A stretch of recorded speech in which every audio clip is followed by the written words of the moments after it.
Get paid to drive. Start a new career behind the wheel at the EMTA. If you are looking for a high-paying and rewarding career with full benefits and paid training, stop by or apply online today with the EMTA. Plus, EMTA riders can now enjoy free Wi-Fi on new, clean, and environmentally friendly buses to travel all over Erie County. Visit ridethee.com for more information. Get on board EMTA. Get on board EMTA. Get on board. Quickfill gasoline is made right here in America. United Refining Company, who operates Quickfill, refines its gasoline from North American crude oil in Warren, Pennsylvania. When you buy United Refining Company gasoline at Quickfill, you keep jobs and businesses in America. And you keep American families strong. You don't need to send your money overseas when you buy gasoline. Buy American-made gasoline at Quickfill. Quickfill, driving America. Welcome to TalkErie.com's Joel Natale Show, Erie, Pennsylvania's daily podcast. Every day, we tackle the biggest issues that the Erie PA region faces. Stay informed and involved as we advance the narrative of Erie. Now, here's Joel Natale. We want to welcome in our studio here Brandy Alexander. She's the Community Impact Manager for the American Heart Association here in Erie. Brandy, welcome. Thanks so much. Hi, thank you so much for having me today. You know, we're a family show. We like to hear origin stories. You said you're from Erie. Tell us how you came up, where'd you go to school, and so on. Yes, so I'm born and raised here. I actually went to Harding Elementary. Yeah. And then for high school, I went to formerly known as Central Career and Technical School, now Erie High. Yeah. And then when I graduated, I had a focus at Central for medical assisting. And then once I graduated, I went to Slippery Rock, and I focused for my bachelor's and master's in public health.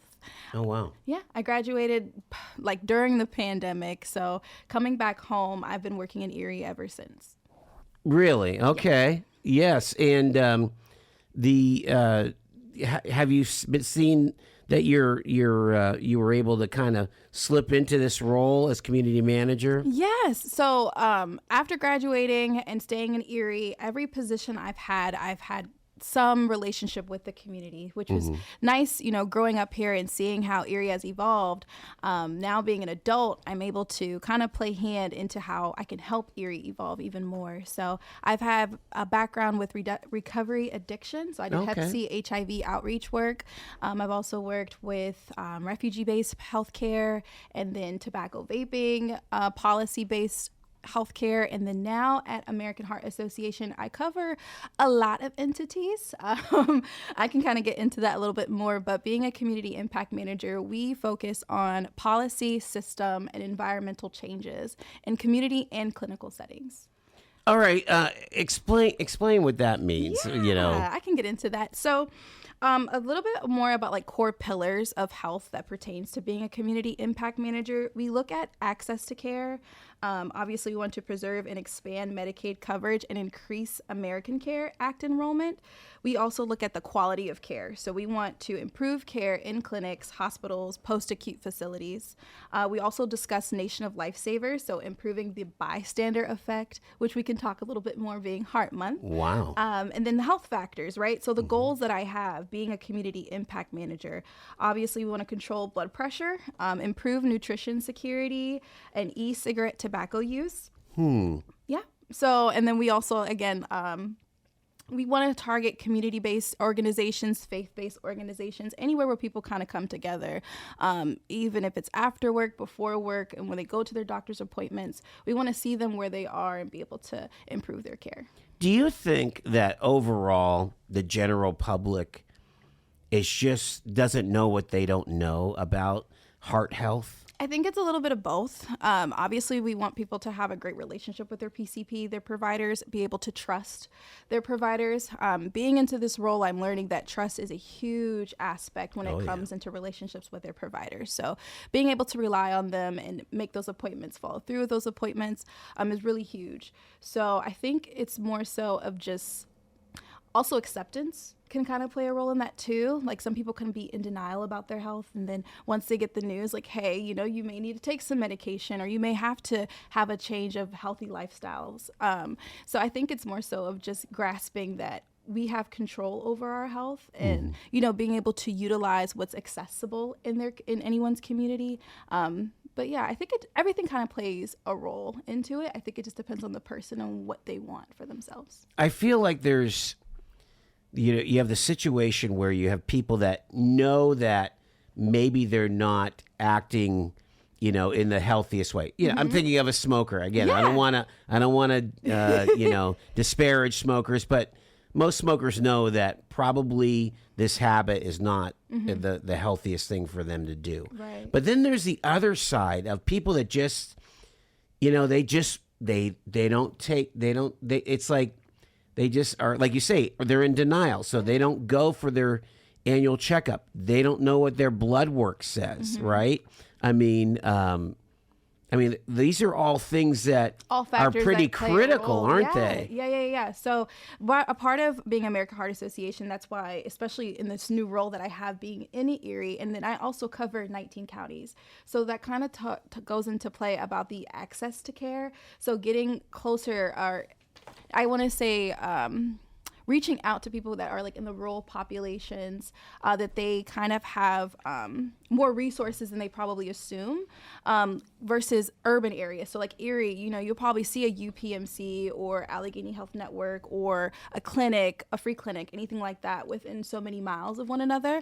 And then once we look at the rural areas, it may not be as close as it is here. So we want them to, people who live in those rural areas, to understand that we're also trying to work for them to help them out as well, because that's a huge barrier, right? There's tons of barriers when it comes to healthcare, but someone like me in my role, we're trying to eliminate those barriers. Yeah, and also there's this whole education piece of saying, okay, don't just kind of ignore the signs. Signs, right? Yes. So we actually have a youth engagement aspect when it comes to being at American Heart Association. So we have people here at American Heart that go into schools to also educate students right where they are, and give them resources so that they know that it starts at that age, right? And then they can even bring that information at home and then educate their parents and their family members on ways to be healthy, getting adequate sleep, don't use tobacco or e-cigarettes,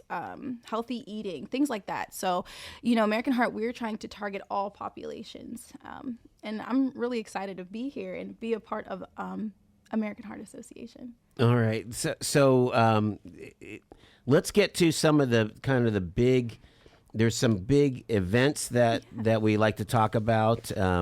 And maybe you can share what those are and what's coming up here. Yes. So on Saturday, May 17th is our Erie Heart Ball. This is a ticketed event, but you can contact Gina Kloft, and I have her email. It will be capital G, period, capital R, period, capital KLOFFT @heart.org. If you're interested in learning any more. And then later on in the year, September 18th, is our Erie Heart Walk. Everyone is invited to participate in this free community event that will be held at Liberty Park. And there's more information regarding that on heart.org. I can provide you with the link sometime. Okay, awesome. And again, this is American Heart Month, in February here. And it seems like the focus nationally is for children. Now, this is a statistic that I did not know. Did you know that more than 23,000 children experience cardiac arrest outside of the hospital each year? And so they're encouraging folks to learn CPR. Yes. I mean, so basically everybody should know CPR. Yes, we want everyone to know CPR. Hands-only CPR is also crucial. There is a fact that some people may assume that CPR and breaths is more effective, but hands-only CPR is just as effective for somebody who needs that life-saving measure. So some statistics that I found is that the average EMS response time, at least in Erie County, is 8 minutes. So compared to other counties, that's relatively good, but at the same time, we still want people to practice hands-only CPR, just in case, you know what I mean? Like, it's great for everybody to be, proactive in the sense of improving the chances of survival. So I've done a class of hands-only CPR, and we actually have a couple kits. I wish I would have brought one. It's actually at home, but it's amazing to see individuals learn to do CPR and see, how their actions can benefit someone's life. So, is it? I mean, when you're performing CPR on a child, what are the big differences? Right. 'Cause I know with the infants, you just use the a couple two fingers. Yep, right? the two fingers, and then obviously with children and adults, you want to have one hand out, and then you have another hand over, kind of like intertwining your fingers. Okay. And then you're able to put your hands on their chest, and then you'll see the not the machine, but the dummy that we use, Right, or yeah. the model that we use. There's a click noise, and obviously that is replicating the sound of you being able to do those compressions on someone's rib cage. Is it more pressure than you think, or Yes. less? It's when I say you really, because I have experience working at a hospital like setting, Yeah. and you have to break someone's rib cage. So it is an intense feeling of having to do those compressions and using your body weight to do that. But again, it's life-saving measures. So in the moment, we want someone to call 911 doing those compressions. I've noticed, like, watching certain videos online, that somebody could get caught in the moment. So I feel like calling 911 also helps with staying on track on the repeatedness of doing compressions, the momentum, right? There's songs that we actually have a Spotify playlist, and it actually has music that you could listen to that will keep you on beat while doing compressions. Now, I remember when we had Gina here last year, she said, it used to be that we sang Staying Alive, right? Yeah. That was the Bee Gees, but nobody knows the Bee Gees anymore. So Well, isn't there like a Taylor Swift song or something? There is a couple songs. I'm just now, because I follow American Heart on Instagram, and on the Instagram post after the Super Bowl, they actually have Kendrick Lamar's song, Not Like Us. Actually, one of the songs, I think it's 163 beats per minute. Wow. Yeah. So if you ever want to follow us, on American Heart on Instagram, they actually will post a few songs. But if you want the actual playlist, I do believe it is on Spotify. I don't know about Apple Music, but I know for sure it's on Spotify. Yeah, and again, just to be able to be able to hit that. I was telling the class that I was just at a couple days ago, when we do a follow-up class, pick a song to bring to the following class, and then let's see, the compressions with their favorite choice, and then see if that's a good song, because they could probably tell someone else, hey, a good song to do compressions is this song, this Right. Taylor Swift song. But no, it's incredible how we're able to work with individuals and get them comfortable to the idea of, even though this could be your loved one, a child, Yes. a parent, a spouse, a sibling, that you're still able to realize in that moment that you are performing life-saving measures.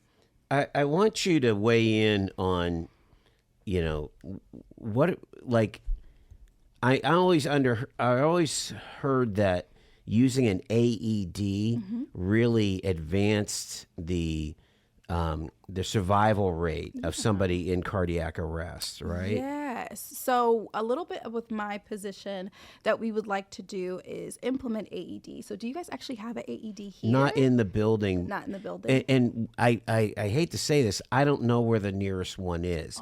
I'm assuming it's at the food hall. Okay. But I need to confirm that. Yeah. But it's that kind of Information. being aware of your surroundings, right? Yes. I hate to say there is an app, and I know it off the top of my head, and I can probably look for it on my computer, but there is an app that you can download, and I believe it will get you in touch with, like, the nearest AED. Really? Yeah, if I can find it, I can look for it sometime, while I'm here, and I'll be able to share that with you. But yeah, it will be able to let you know the nearest AED, but then also communication's important. So the Children's Museum actually has an AED. That makes sense. Yes, I worked with them before, so I know that they have one. But I'm pretty sure, being in downtown Erie, that you should have a few. But if not, I mean, hey, this is something that we could possibly discuss after today about AED and hands-only CPR with the building here. So I'd be more than happy to talk about that. We were talking off air about, this idea of not everybody understands their own personal health and their risk factors and things. And, the Heart Month really gives us an opportunity to kind of circle back and say, okay, what do I need to be concerned about? And so one of the things that really totally surprises me is just people walking around with undiagnosed hypertension. I mean, have you encountered that kind of thing? Well, yes, personally. Oh, I'm so sorry. Personally, in my life, yes, with family members and friends, and then also in my role here at American Heart Association, that some people don't know the accurate levels of what a normal blood pressure is, what it is to be hypertensive, and then what to do about it. Some people feel as though that they can live with having hypertension and not taking medications, or possibly, not changing, having that lifestyle modification. So that's where that education piece comes in, and we're able to tell them, you can do the healthy lifestyle changes with medication, working with your PCP, following up with those appointments. But it's something to see being at my age, and then knowing that it's affecting all ages, right? My older relatives may assume that it only occurs with them, but I mean, hypertension can happen at any age, as a heart attack can happen at any age, right? They're saying that like teenagers are getting high blood pressure. That's tough, man. Yes. So with that tobacco vaping use, we see a lot of health effects, especially because now with these vapes, we're getting that data. Not the same kind of way we got with cigarettes, because cigarettes has been around for so long, versus these new vapes, and they're coming out with new products every day. In my opinion, I do think that the education with teenagers hits a little bit harder, because they assume, well, how do you know?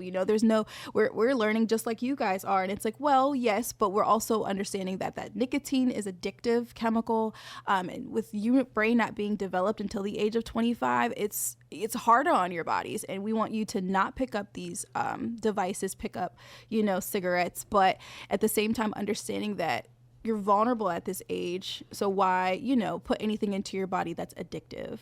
So teenagers, it's a fun population to work with, but it's also rewarding to see them make good decisions for themselves and their friends. Do you think that teenagers and young adults, the 18 to 25-year-old, are they getting their screenings? Yes, and then no. I guess your mom could force you. I was just 25 a couple years ago. But did you have how do you build those good habits of, I got to see my doc once a year? Right. So for me, it was kind of watching my mother. She took me to her appointments growing up as a child, and then obviously forcing me to go to the pediatrician to get those vaccines that I hated getting. But it's education you get anywhere. So that's why it's really important for our staff to go into the schools, because if they're not seeing it at home and they're coming to school every day, they could hear their friends talking about going to their appointments. So, they see it on TV. So there's exposure somewhere, but we just have to figure out if it's the right exposure, because some people could see on TV or online how these people that they look up to on social media are using these products and they have no effects. And then we have to explain to them, that's just a 10-second clip of somebody's life. We really don't know what other health effects are going on. Wow. So, how impressionable teenagers are. We want to educate them on, not picking up these, the tobacco, the vaping, the e-cigarettes. And then if they are using it, refer them to the right places so that they can get cessation efforts and to quit. Talk about other issues that that are for public education. So some statistics I can provide with increasing nutrition security. So in Erie County, 38.5% of residents are considered to be food insecure, and that's known to being low income and having low access to food. So in Erie County, there are 28 food deserts. So that's between neighborhoods and communities that do not have readily available access to food stores that offer a variety of healthy and affordable foods. So it's another focus of mine, being a community community impact manager. So that can look like, obviously, giving out questionnaires to the public to see, you know, are you someone who would be food insecure? And if so, here is places that you could go to, like a Second Harvest Bank, WIC, SNAP, to be able to supply you with that nutritious food until your next payday. And then, you know, it can also affect youth, right? So when they go to school, they're able to eat at school, but then when they're at home, maybe they don't have a meal at home. So then we also want to see if it's also affecting students so that we can be also able to provide them more with resources. Yeah, it's remarkable that the food connection to heart health is right there, along with the exercise, right? Yes, yes. So there is actually... it is called so American Heart Association, it's called the Life Essentials 8. And they are the key measures for improving and maintaining cardiovascular health.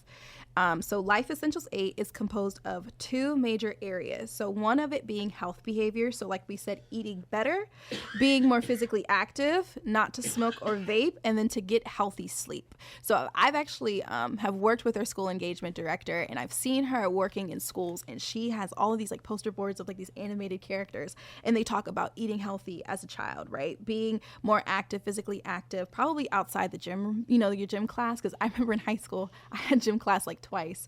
Not smoking or vaping, and then getting healthy sleep. You know, unfortunately, in my previous roles, I have heard of first graders having vapes and fifth graders having vapes. And it's more so of, you know, their older sibling is probably doing it, right? And, you know, I'm the youngest child out of my brother and I. So if I seen him doing something, I probably wanted to do it too.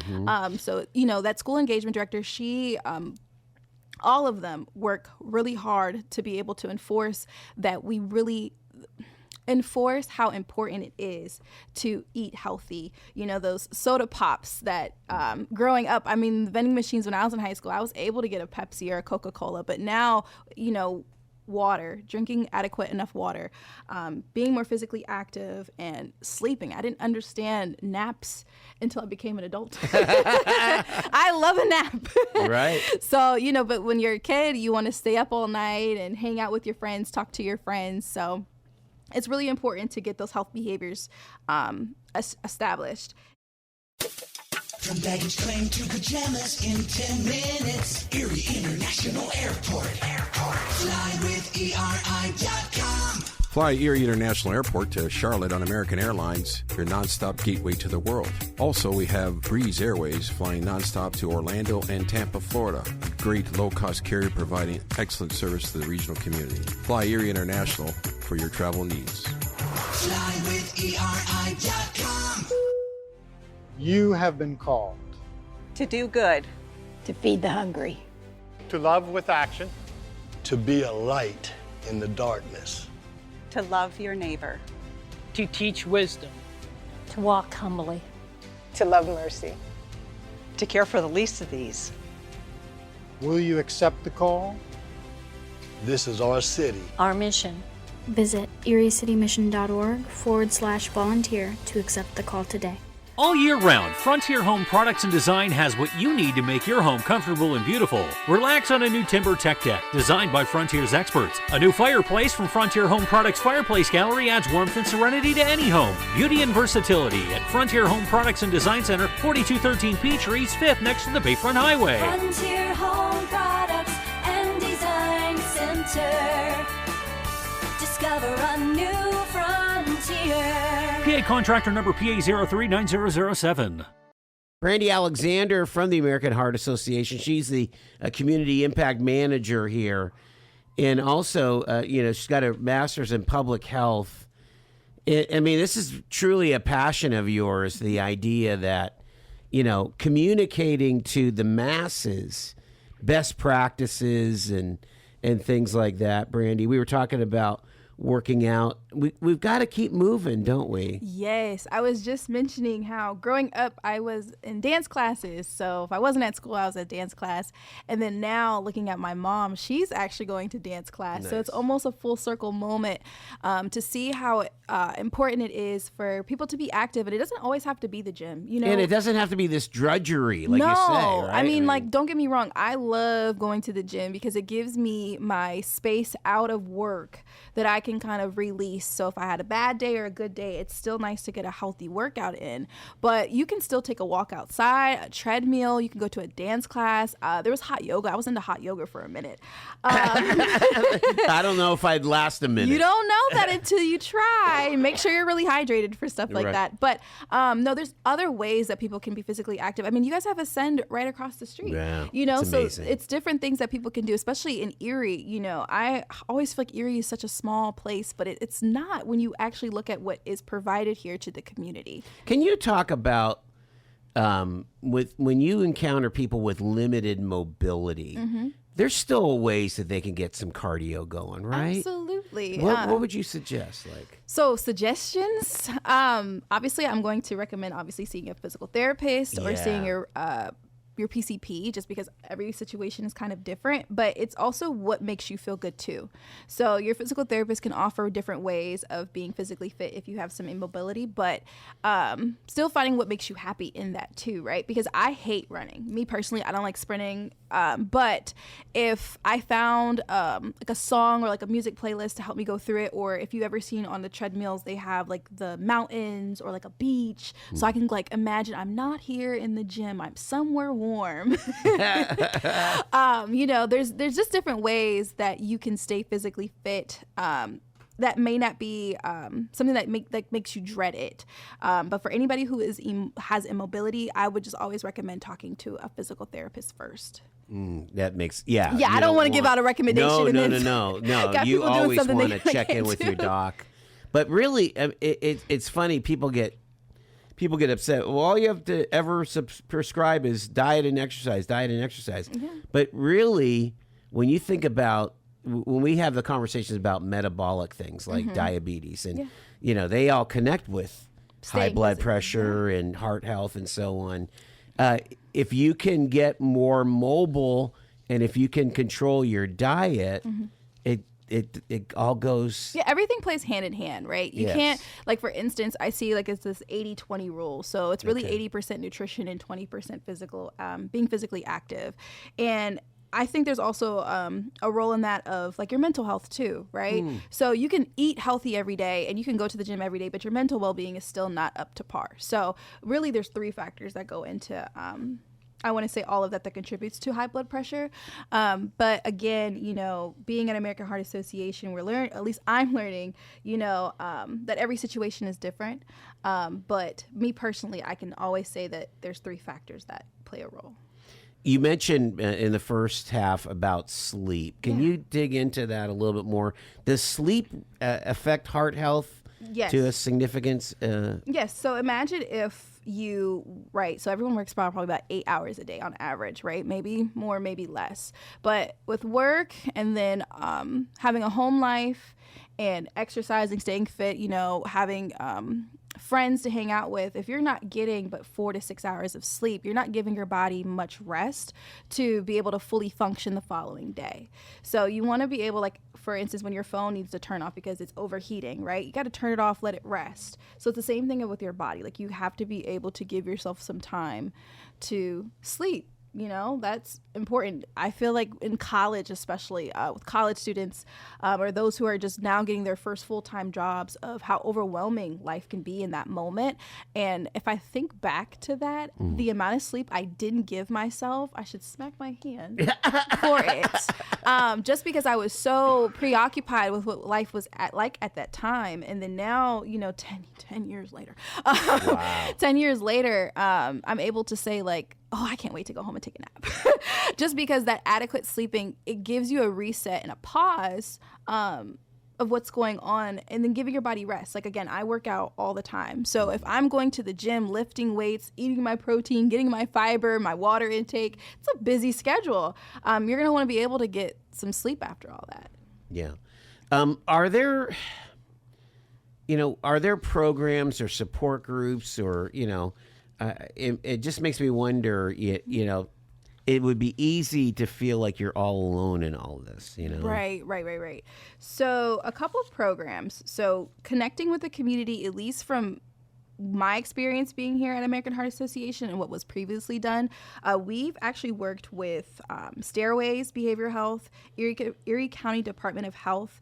We worked with JFK Center, Booker T. Washington Center, Northeast Senior Center. So there's different places, community-like settings in Erie that you could work with and enroll in a fitness class or enroll in a talk session, especially if you look at your when you're at your PCP appointments. So I love like reading the little brochures that you see when you're at your doctor's visits, because most of the time it never pertained to me, but there's probably some information there about a support group if you are newly diagnosed with diabetes and not sure, how to manage, or if you have, just any kind of news that you receive that it's hard to take and you have to make lifestyle changes. There are support groups everywhere. I mean, I love social media, so I feel like social media can be your friend, not your enemy, if you use it correctly. So if you go online and look at events on Facebook of what's near you and you type in a diabetes support group,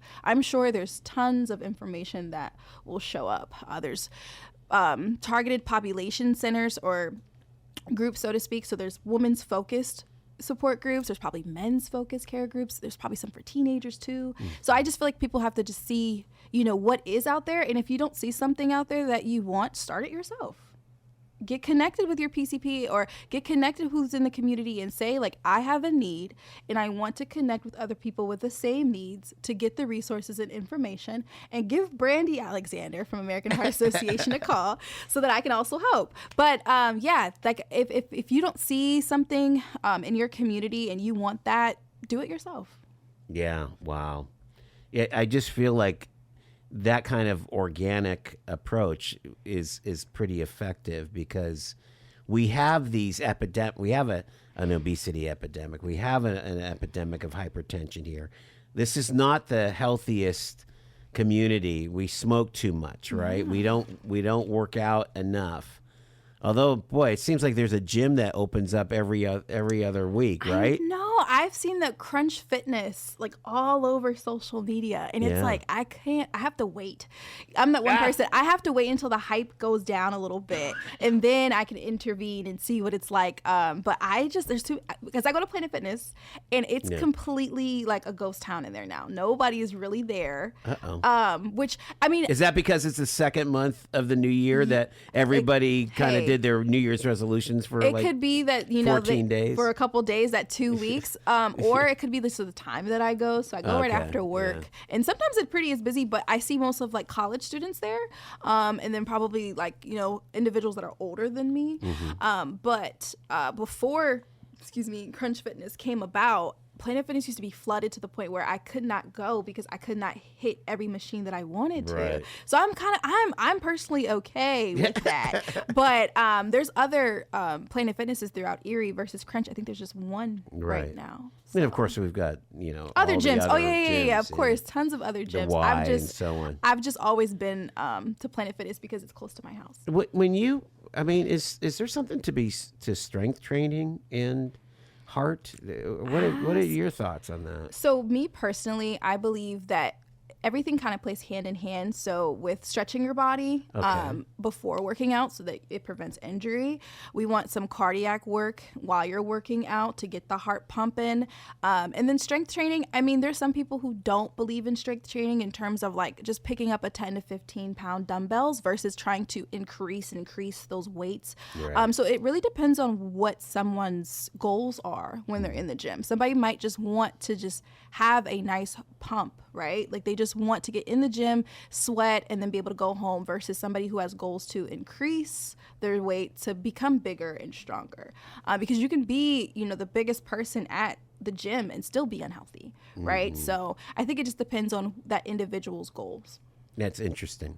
All right, we're kind of bringing this plane in for landing with Brandy Alexander. Make sure that we've covered all the things that you feel like. We only get Heart Month once a year, and I want to make sure it's just so important. You were mentioning that there's a difference between a heart attack and like cardiac arrest. Explain that for me. Let me pull that up really quick because I'm going to give it straight from the American Heart Association itself. So cardiac arrest is when the heart stops beating. It is not a heart attack, but a heart attack can cause a cardiac arrest. So with this handout, I'm going to zoom up as best as I can. Cardiac arrest is an electrical problem versus a heart attack being a circulation problem. So when you have like that coronary artery block, that will play more of a role when it comes to a heart attack versus a cardiac arrest. It's the electrical component of what makes your heart beat.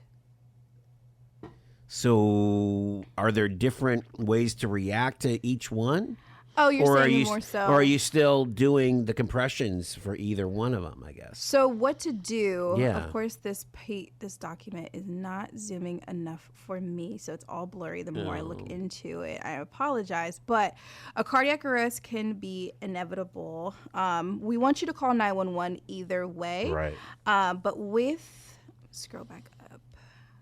So with the cardiac arrest, that's where the AED will come into play. Okay. And then with the heart attack, we can do the compressions. Yeah. Wow. Yep, fast active can save lives. So obviously, again, what we mentioned earlier about picking that song to keep up that rhythm, because compressions take the wind out of you. I mean, I have that hands-only CPR kit, and I was trying to get the compressions just back in motion, and I was out of breath doing it on a mannequin. So I can only imagine an actual moment to give CPR, how overwhelming that could be. You know, working at a hospital, I've seen how people kind of like come in and out. So somebody will do compressions and there's somebody to intervene and then continue that flow. So we just recommend always calling 911. 100%. In that moment. You know, it's another thing, and we probably can't get into this, but you keep on hearing more and more folks dealing with this AFib. You know, where basically their heartbeat gets off of whack and they have to go in and re-zap them. I mean, there's just so many things that you need to learn about when it comes to heart health. Yes. Yeah, absolutely. When we talk about even like high blood pressure, that is actually known to be the silent killer.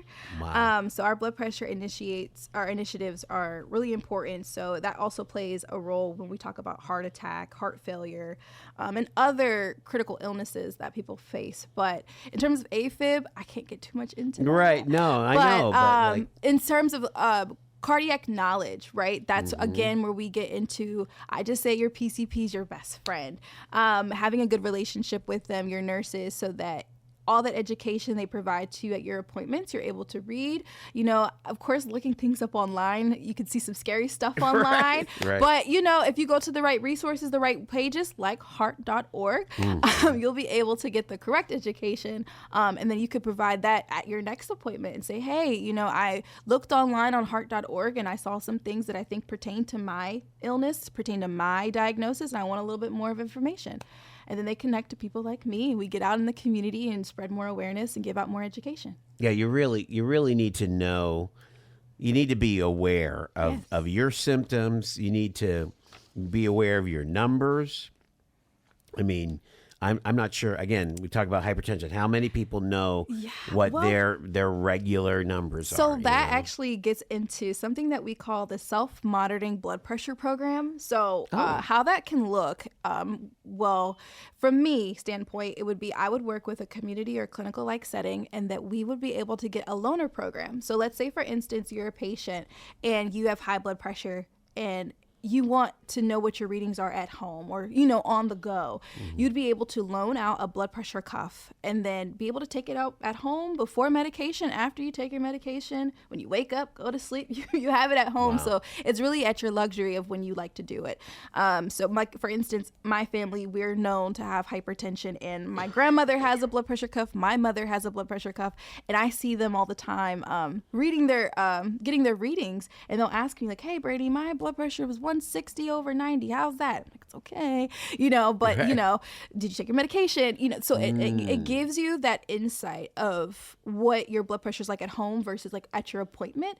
Because sometimes, if at your appointment, if you have some blood work to get done, or you may not get the best news, your blood pressure would be. I was going to say, you have the white coat syndrome, right? Yeah. So me personally, I tell like my loved ones to ask for a blood pressure reading at the end of the appointment. So after they tell you whatever you need to know, or you get your blood work done, because I do feel at ease when I know I'm walking out that door. But that's a great tip. Yeah, if I know that, like, if I get my blood pressure read and it's higher than what it usually is, I'll say, okay, once we're done today, can I get my blood pressure read again? And then 9 times out of 10, it's way lower. It's So just because I'm like, oh, I got to get blood work, or oh, I got to do this today, or my so I always recommend that. And then again, if that's somebody who's short on time, they can go home and have that loaner blood pressure cuff and check it there. You just had a wealth of information. We really appreciate it. Brandy Alexander, how do people get a hold of you if they want to learn more, or maybe, plug into one of your situations? So I will there? give you have my email already, but my phone number is on there as well. So email's probably just as best. Yeah.